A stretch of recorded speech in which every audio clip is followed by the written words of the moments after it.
Okay, well, welcome everybody. You guys are all the hardcore Broadband Hui participants.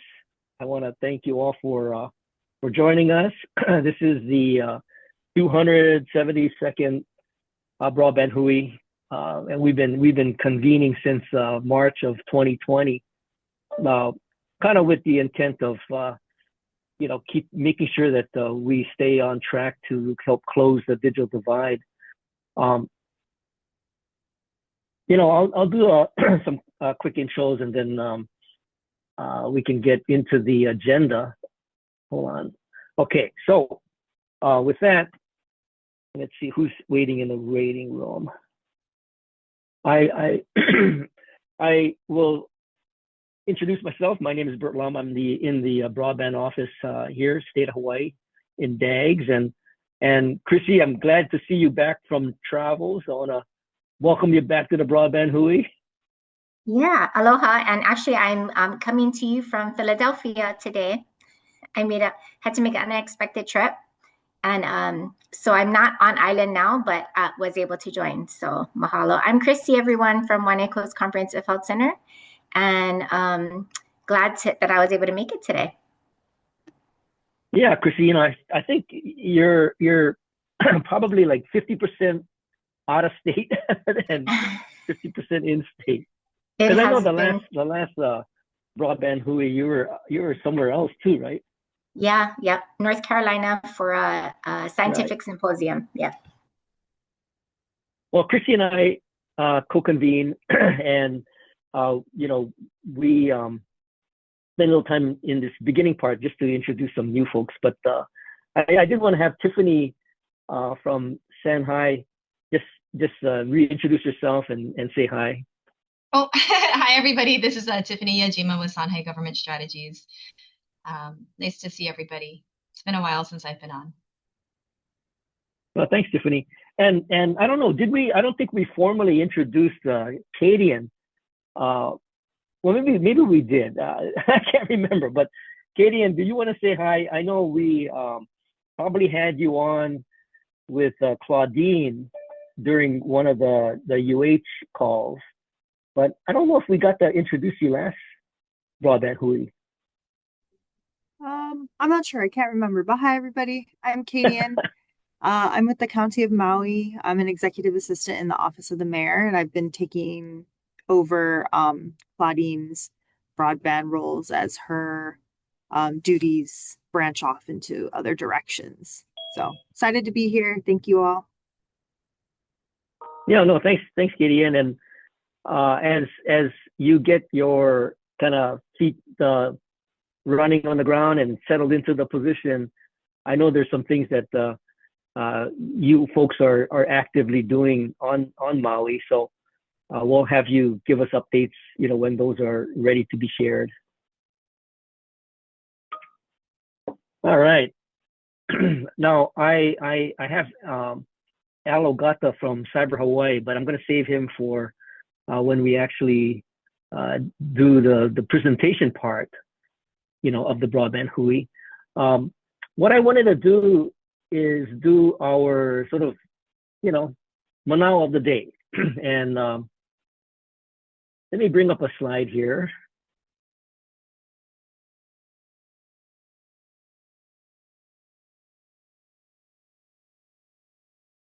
And this is, I was sort of recollecting about how we got started, or how I got started in this whole broadband space, and this happens to be the last Broadband Hui that I will be sort of under the umbrella of the State of Hawaii Broadband Office. So I thought it would be kind of interesting to just kind of contemplate the transition from sort of like one chapter to another chapter. I was looking at some kind of olelo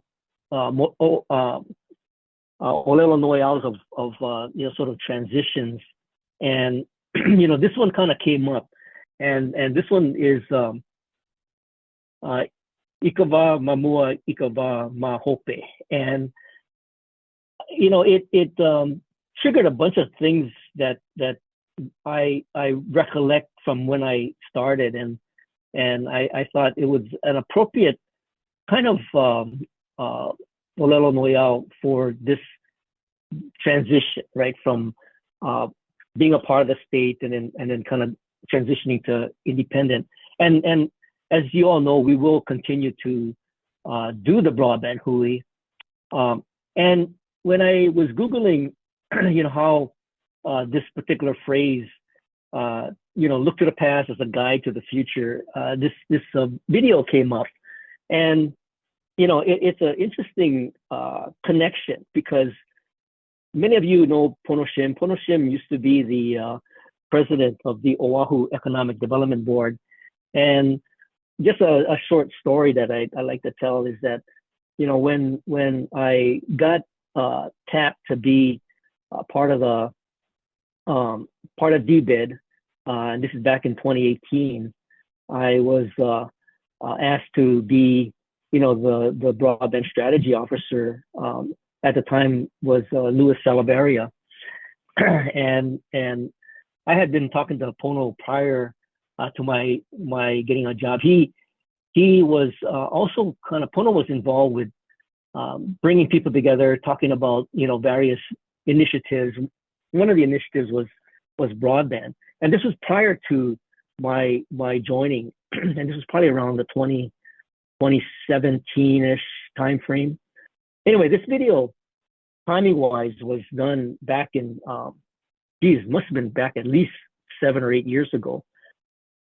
And the phrase that he uses was to address the sort of transition of OEDB.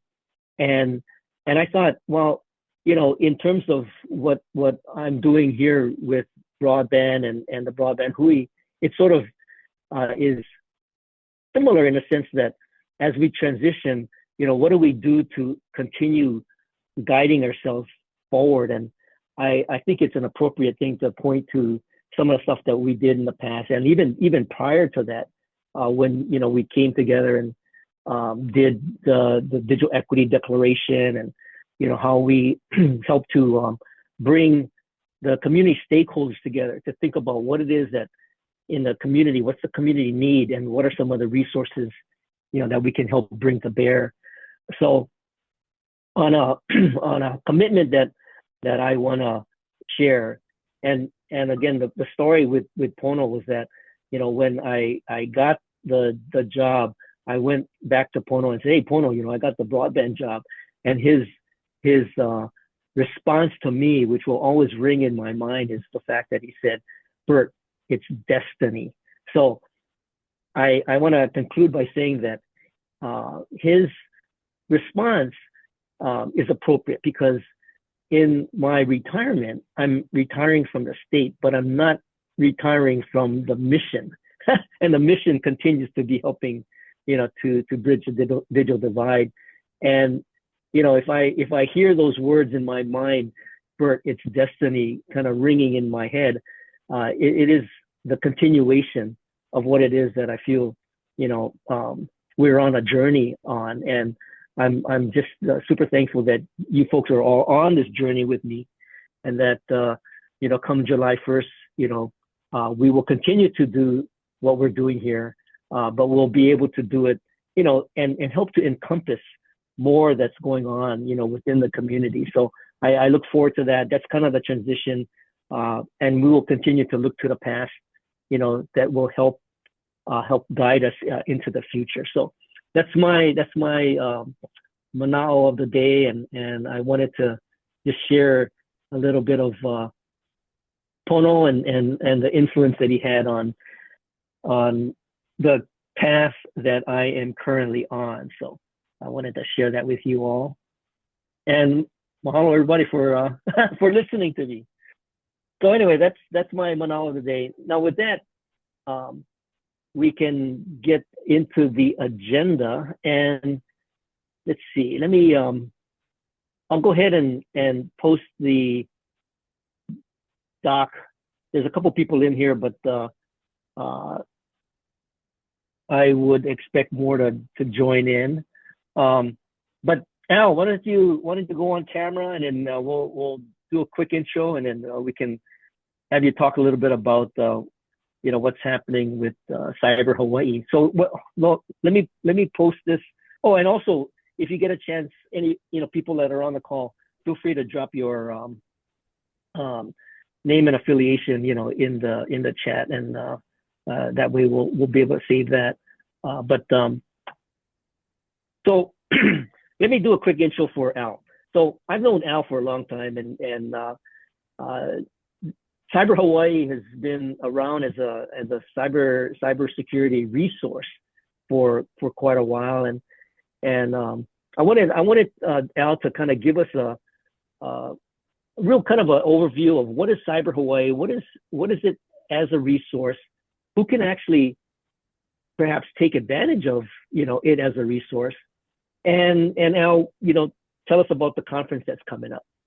Sure. So Yeah. with that, Al, I'll hand the mic over to you. Okay. Sounds good. Can you hear me okay? Yep. Okay. All right. Okay. Thanks, Bert, for the intro. And yeah, as Bert said, he and I have known each other for quite a while.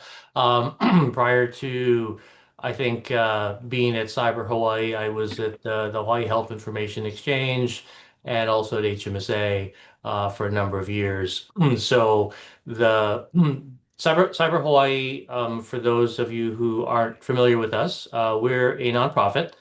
We've been around since 2016, 2017, and we focus on the cyberspace, obviously, and we focus on information sharing between all levels within the community, and also on workforce development, helping our keiki, be more cyber aware.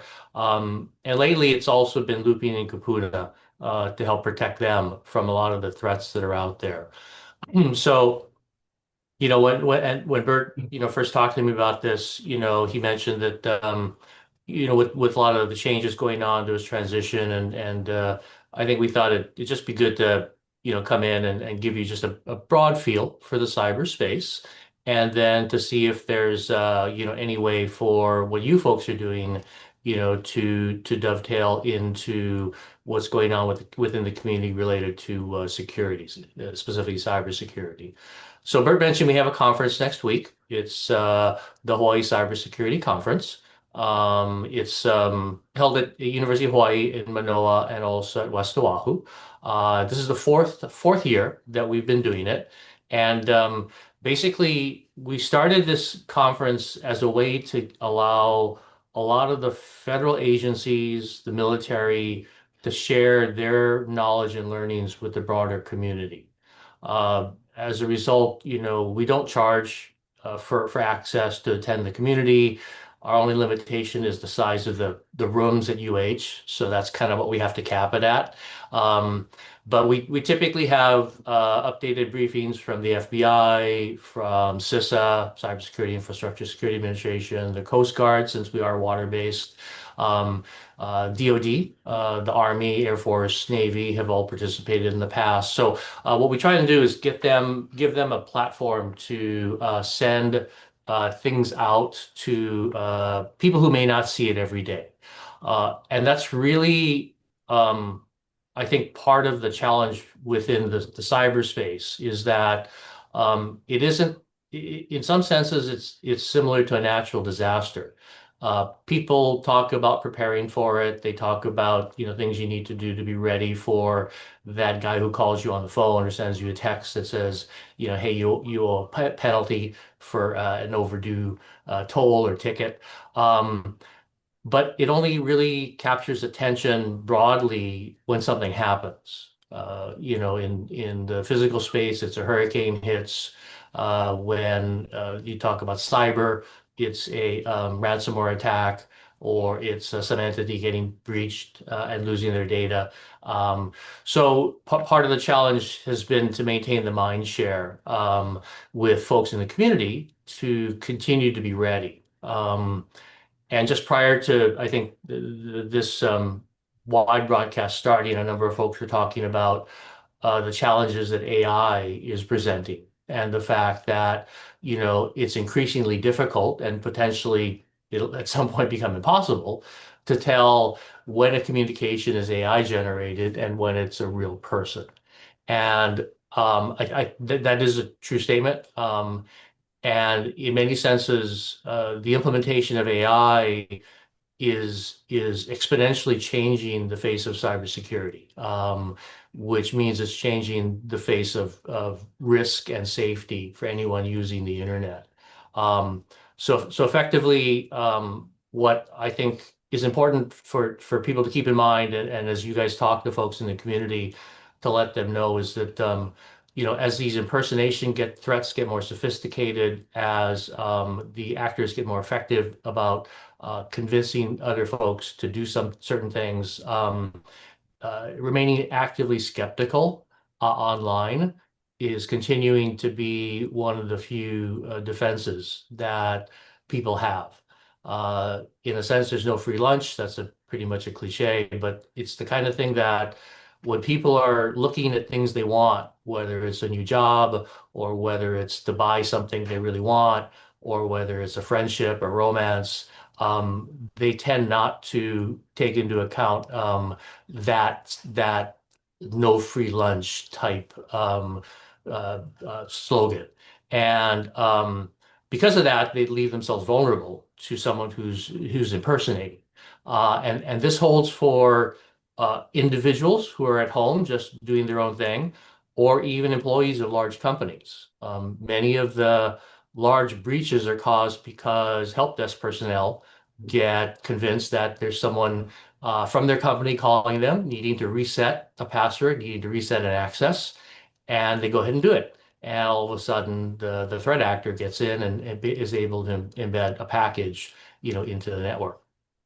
So those kinds of things, unless you're in the security space or the technology space, most people find that kind of boring. They don't really want to hear about that part of it. And that's why the challenge going forward is the messaging. How we package this up, how we are able to communicate to folks in the community, again, whether they're individuals or working for a big company, that this is something that they need to be actively aware of every day. And it may not be something that just hits them all at once. It could be something that they're talking to someone, and then over months or even years, they build up a relationship with them. They don't know them personally because they've never met them physically, but they have this online relationship. And then that's where, once the trust is in place, then the threat actors will start to go ahead and try and make use of that to either get money, information, or whatever else they're looking for. So, as you guys think about this, I always encourage folks to think about it less as a technical arena, technical subject area, and more as a behavioral, a social type issue. Because things like AI, broadband, digital, data access, they're means to an end. They're basically tools that can be used to do good things, make people's lives better, or do bad things. And minimizing the risk of the bad things, I think, is what we're all focused on. So, that's really all I had for today. I just wanted to just lay that out, potentially as a conversation starter, potentially just some things to think about. I will say that part of what we're doing now is working with the state, the Fusion Center, to set up basically an information sharing platform that leverages what government agencies do and collect, such as the data that the DoD collects, the data that the NSA collects, which the state at some level has access to, and then be able to create content out of that, derivative content that is usable by the private sector or by consumers. And I think that's a missing piece right now in Hawaii. There are many people focused on this area, but the effort is very fragmented, even down to different efforts by island. And a lot of the success of the threat actors is because there's a fragmentation. in how we respond against the different centralized threats that they're putting out. So I think I'm hopeful that as we continue to work with the state, we can actually get this project off the ground and start to build up this kind of platform, which then, the vision from the Hawaii Office of Homeland Security is that this tool becomes available at no charge for the community to use, for students to use. And then how you use it becomes up to you. One of the features we're trying to build in, if we can get enough funding, is to be able to translate a lot of the technical language, a lot of the security acronyms into common language, into terms that people can understand who are just dealing with things from a user standpoint. And then also to be able to translate that into, say, different languages, whether it's Olelo Hawaiian or Filipino or Cantonese, So people who English may be a second language to would be able to at least have a chance of consuming the content and then reduce the risk of them becoming victims. Because unfortunately, each individual who becomes a victim ends up, impacting other people, whether it's their family members, whether it's their employer, because when they have a problem, they cease functioning as well as they could.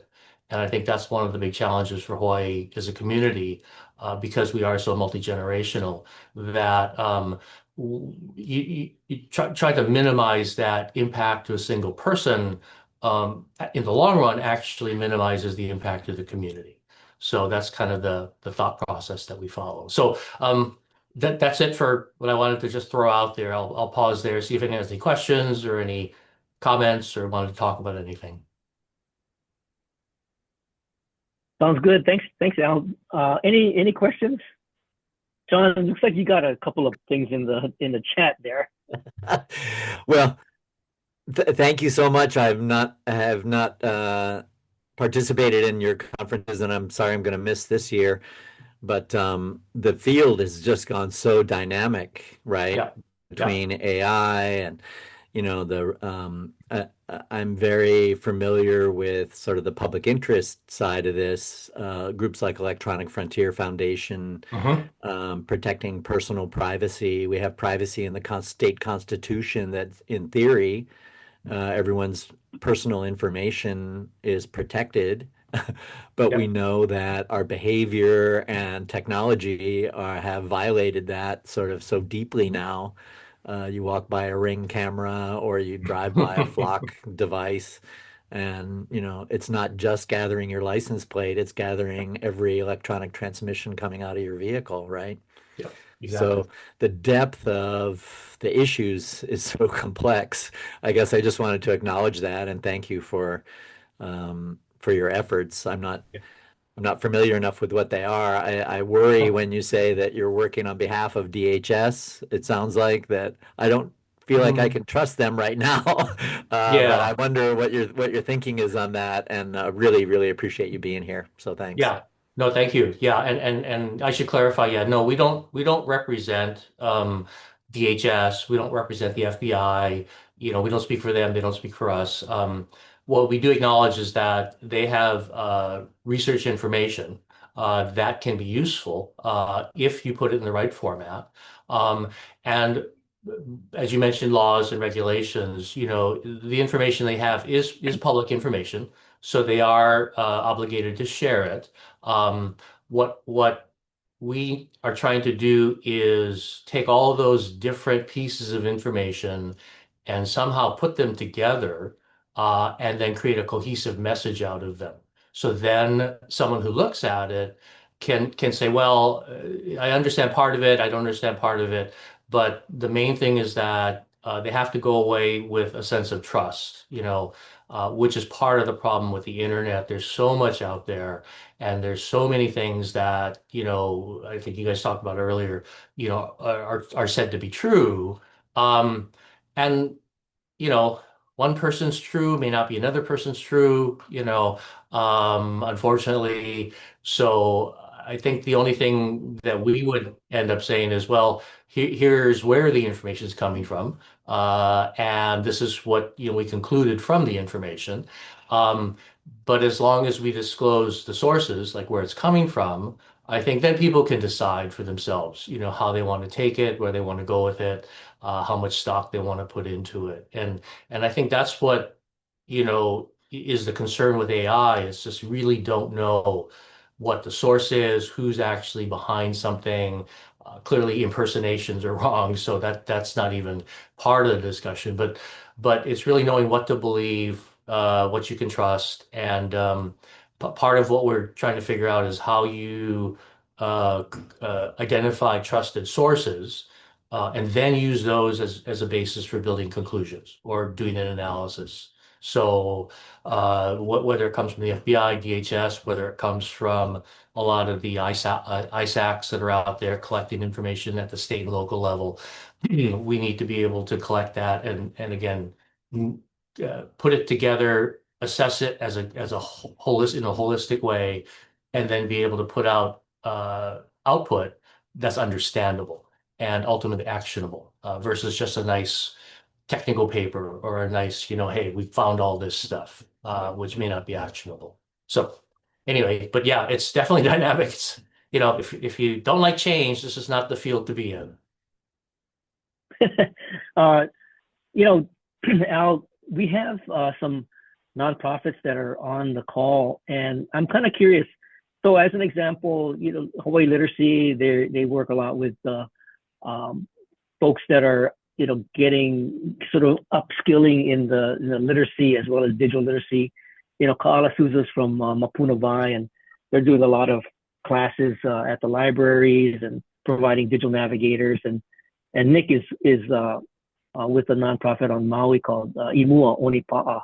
So my question is, and I'm sort of maybe putting words in their mouth, but how would they perhaps tap Cyber Hawaii as a resource for cybersecurity issues and topics?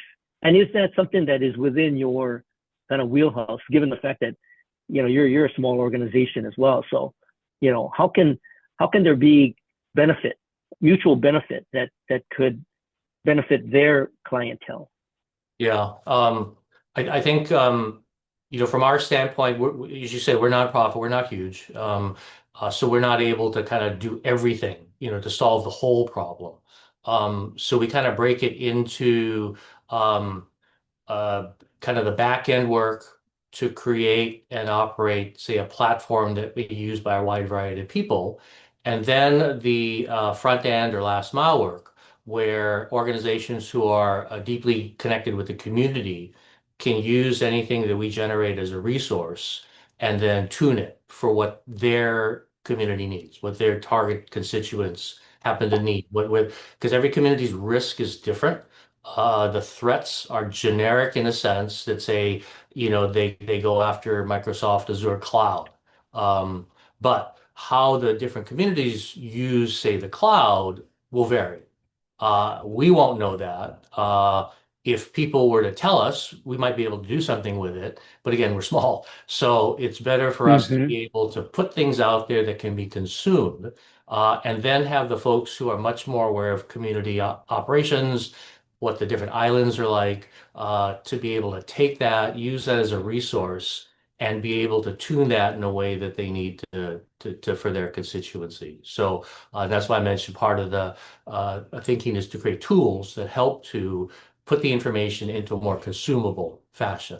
Um, and that's where we're hoping that with the state, we can work with, again, the Fusion Center, Office of Homeland Security, to have them act as kind of that stable foundation, if you will. Um, Mm-hmm. in years past, that was the federal government. It no longer is there. They're not providing that resource. So, in many senses, the state kind of has inherited, whether they like it or not, that mandate of stability and foundation. And I think that's the thought process, that there are things the state can do themselves to work within their bounds for their departments. But what we need is a way to translate that without violating any data control issues, any classification issues, get the data out to folks in the community who can use it. And then again, it's that we'll never do the last mile. We're too small. So we want to make sure that all folks in the community who need access to it get that access. And we're trying to keep it free. We'll see if we can do that because funding is limited. But if we can embed the concept, then maybe there's a way to come up with funds to operationally stabilize it and move forward. We got to show the concept works first. So hopefully that answers your question. Great. Yeah. Yeah. Yeah. Well, we'll look forward to that, and keep us posted as to when those resources become available. We can have you come back on. Any other questions for Al? Al, I do want to give you a chance to tell us a little bit more about the conference and where can we go to actually sign up. Okay. All right. So to sign up, and I'm sorry, I don't have a slide for this, but it's fairly easy to remember. It's cyberhawaii.org. So that's our website. Okay. And then the links are posted on the homepage. So there's day one, which is Tuesday, June 23rd, next week, Tuesday, and then Wednesday, June 24th. The 23rd, we're at capacity. But if you register, you'll go on a waiting list, and then if people cancel, then you'll get the invitation. On Wednesday, the conference is at UH West Oahu. We still have seats available for that one. That one tends to be presentations from organizations like Palo Alto Networks, by Coesis, who does open source intelligence. The Wednesday presentations are more detailed, a little more technical, but they get into a lot of really interesting information. There'll be a session on how AI is impacting careers, jobs, from Jedi Marinkovic from California. She's flying in for this. So there's a lot of different interesting topics on Wednesday. So again, for the Wednesday session, we still have openings. Feel free to register. And some people say West Oahu's far. I think it's once you get used to it, it's not that bad. It's only half an hour from Honolulu, so not too bad. Well, yeah. if you're like Christy and Waianae, I think it's pretty close. There you go. There you go. So well, and now the other thing too is that I'll point out that West Oahu does have free parking. Yes, correct. Free parking, and the food is really good. Oh, okay. Well, I don't want to say the Manoa food is not as bad, but the West Oahu food is really good. Well, and thanks, Al. I do think that this is a topic that, from a Broadband Hui standpoint, we need to find out what resources are out there. So as trainers go out and train people on the latest sort of threat landscape, it's good to know a lot of stuff. And as you had said, a lot of this is happening brand new as we speak. I was on another call talking about DNS abuse, and DNS, domain name is your websites, and there's actors out there that are actually scraping the web for potential domain names that could spoof a legitimate domain name and put up a website that looks pretty legit, with links that will link you to stuff that will entice you to provide personal information. And that kind of DNS abuse, of course, the call was about, well, who's going to police that? Who's policing that? And that's not a easy, easy answer or question to answer. Yeah, it still heavily remains buyer beware in a sense. One of the things that AI does do is create, say, mock websites or fake websites in seconds. So the new battleground, the battleground used to be the computer, the hard drive, and that's why anti-malware, antivirus software came in. But the new battleground is actually within the browser. So browser extensions are where the hackers are focusing on, and the extensions capture information about, what people's habits are, where they go, that kind of thing. So if someone shops, say, at Walmart on a regular basis, what they try and do is insert that link, as Bert said, to a fake DNS connection, and then they use that to route it to a site, and the site creates the Walmart page, as an example, instantly. Mm-hmm. And then basically it mimics what, say, you might see on a Walmart site, because the AI can scrape the sites, within, nanoseconds, put it up, and then because they're routing traffic a certain way, they can route the credit card payment to a certain place, they can get shipping address.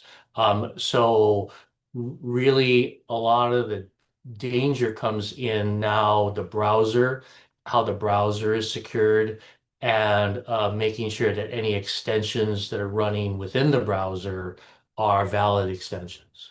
And that's one of the reasons that DNS spoofing is starting to become more of a topic, because it's becoming easier to embed that kind of fake path within the browser, which and the browser vendors are working on it, so they'll I'm sure come up with some basic controls to try and mitigate the risk.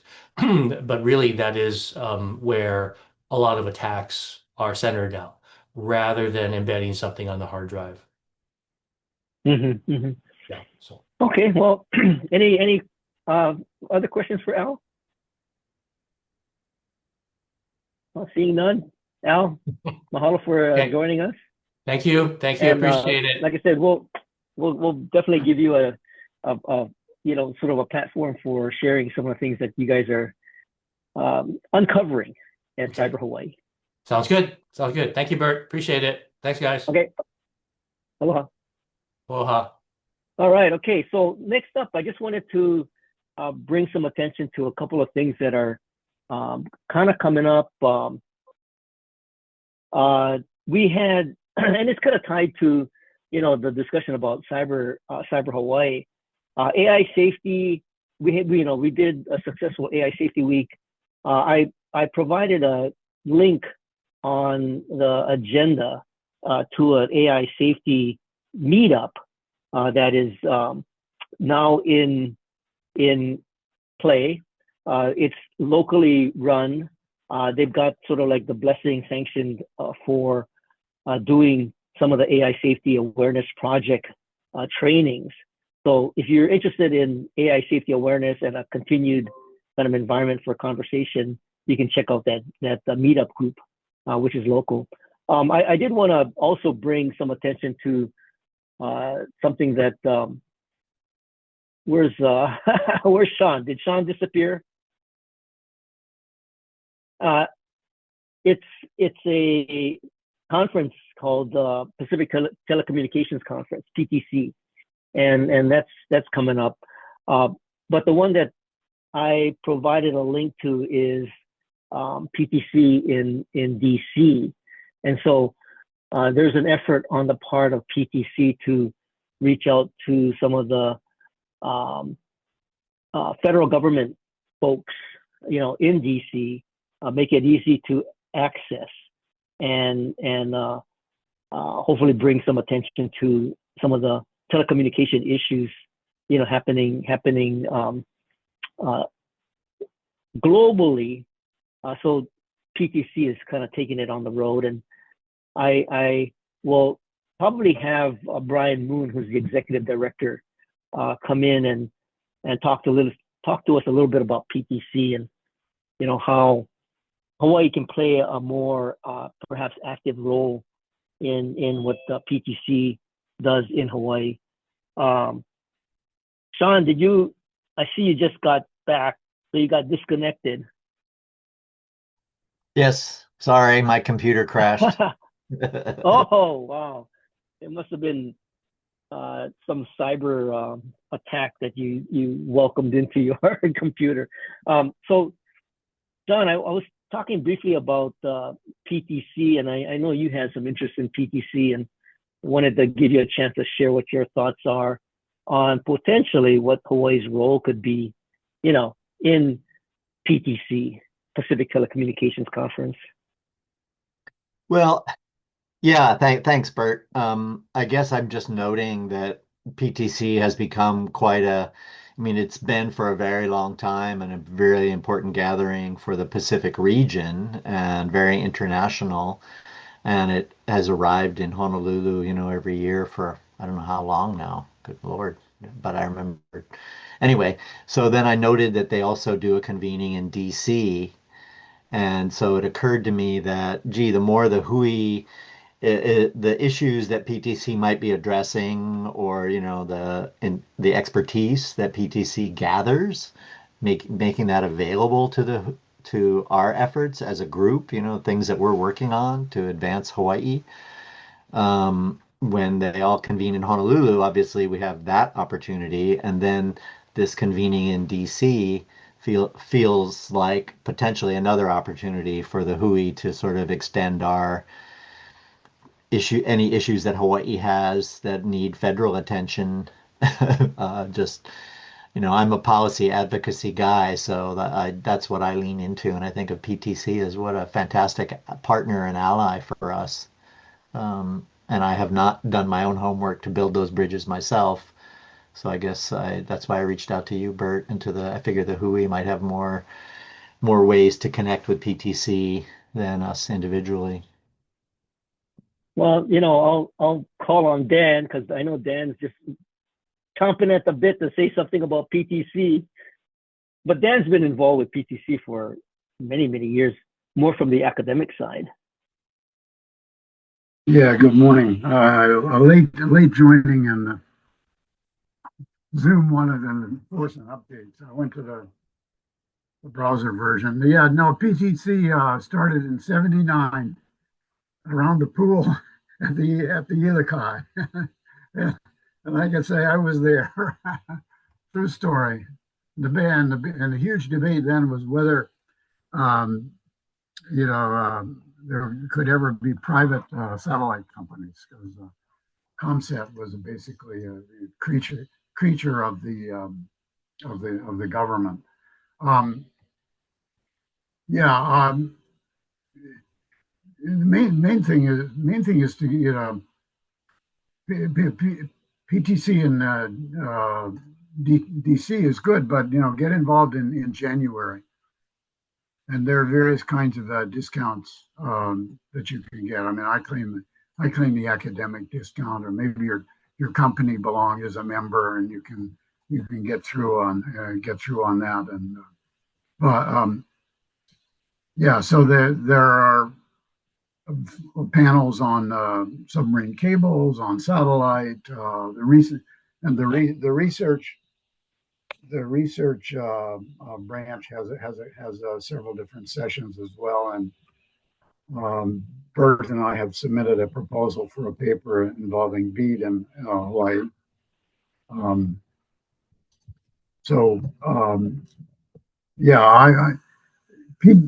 PTC from a business standpoint is very important, because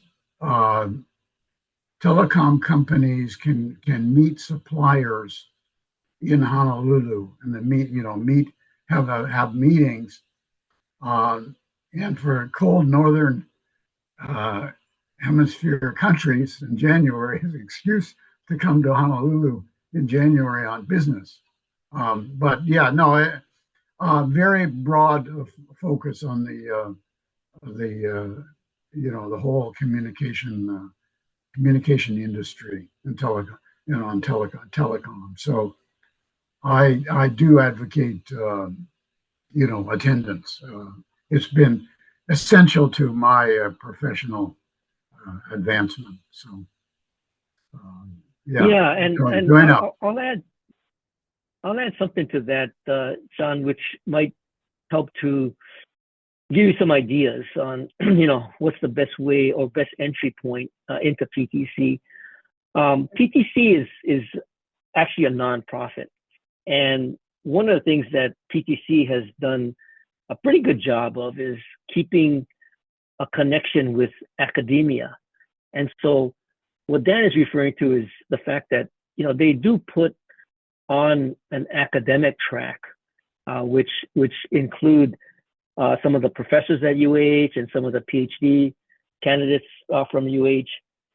I know Dan's moderated a bunch of panels, and last year, I think people who are on the Hui will recognize Brooke Connor, and Brooke Connor is in the PhD program and did a pretty good presentation on AI. And I like the fact that, like I said, there's this whole sort of AI awareness that's coming into the PTC, as well as this academic track that allows for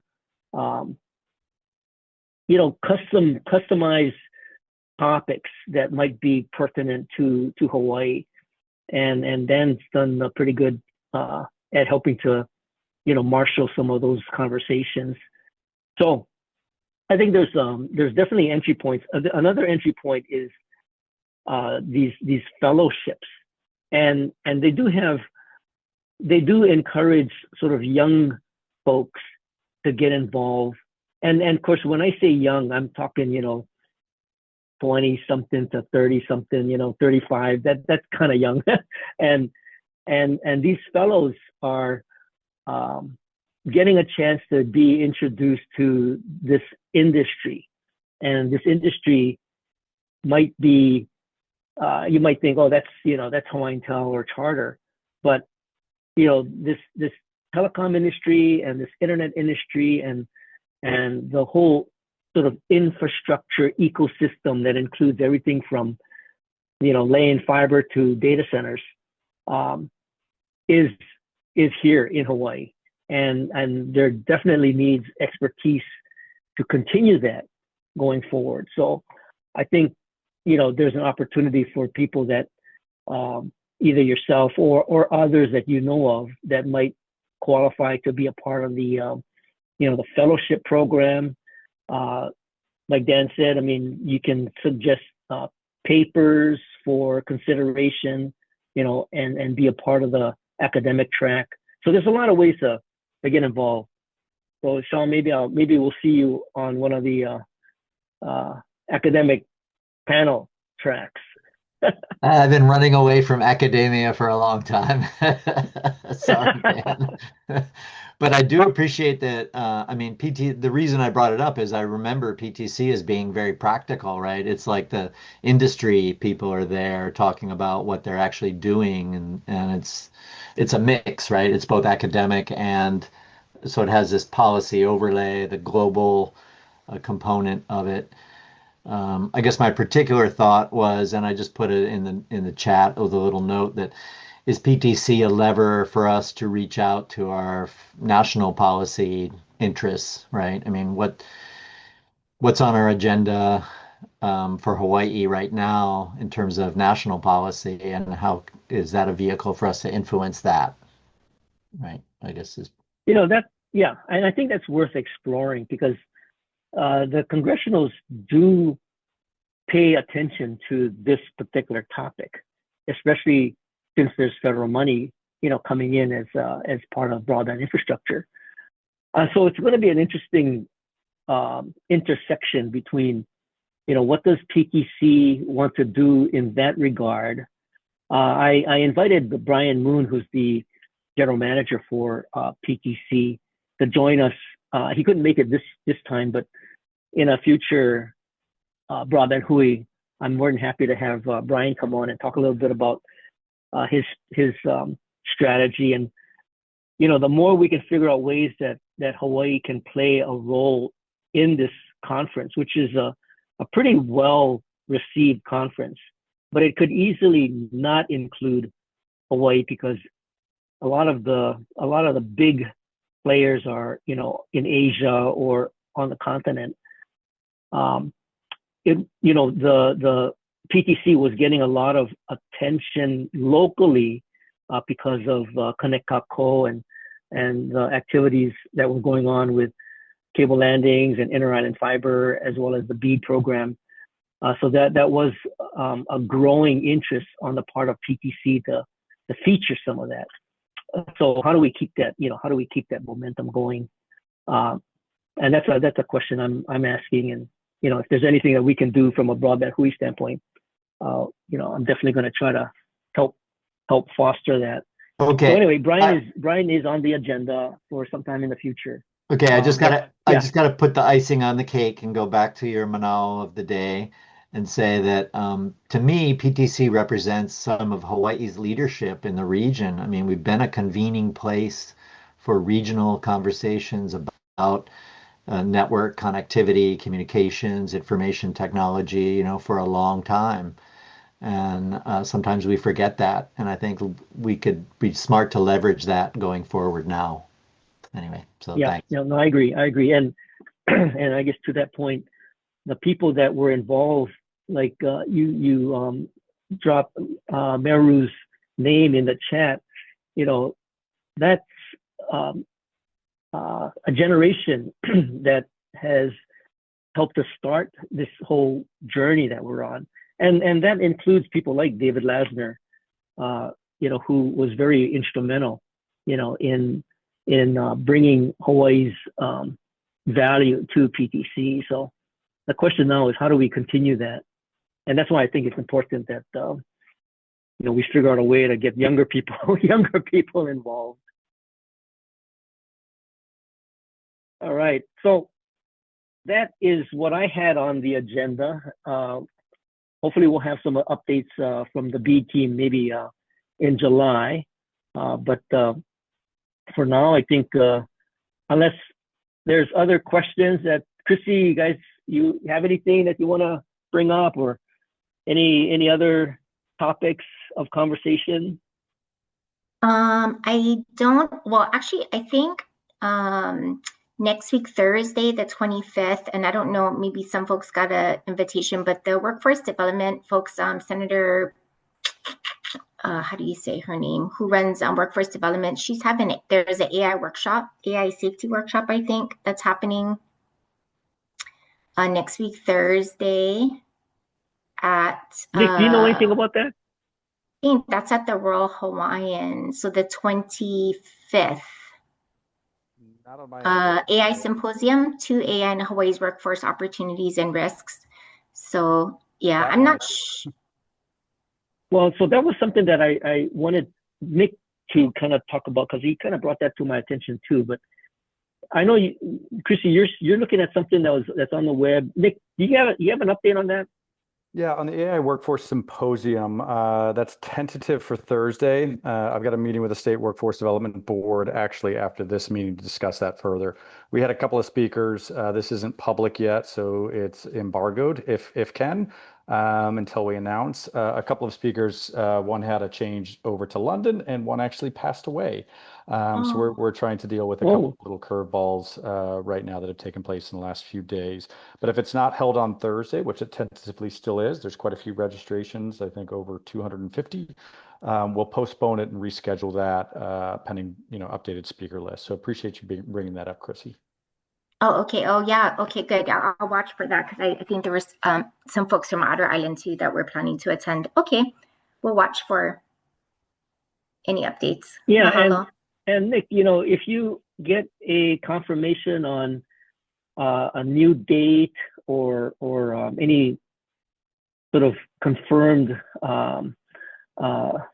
occurrence of the symposium, feel free to email it to the Broadband Hui mailing list. That's fine. Absolutely. Big mahalos. We're here to help get the word out. Hey, Dan.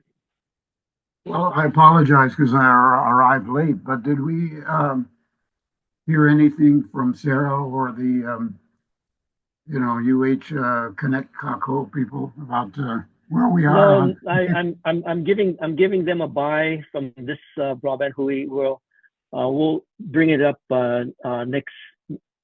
next Broadband Hui, which is going to be July 1st. So I did ping them, but they did not have an update. Yeah, it's becoming a little bit like the cash in the bag. we're not hearing anything here. So anyway, we'll look forward to next month. Yeah, thanks, Dan. Appreciate it.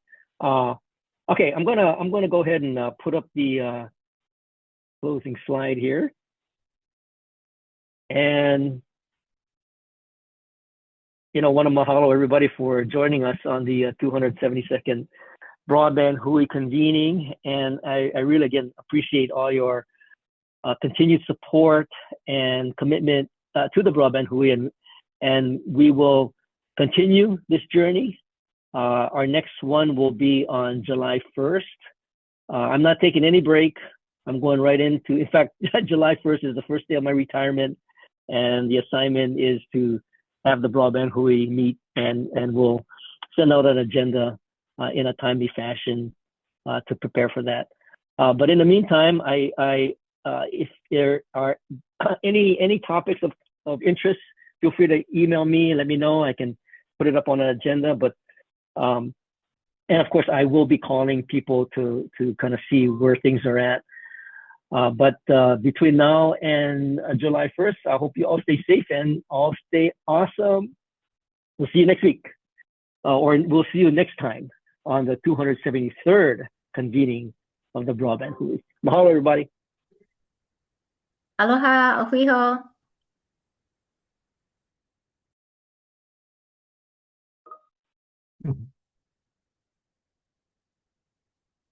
Well done. Thanks, Bert. Thanks, everybody.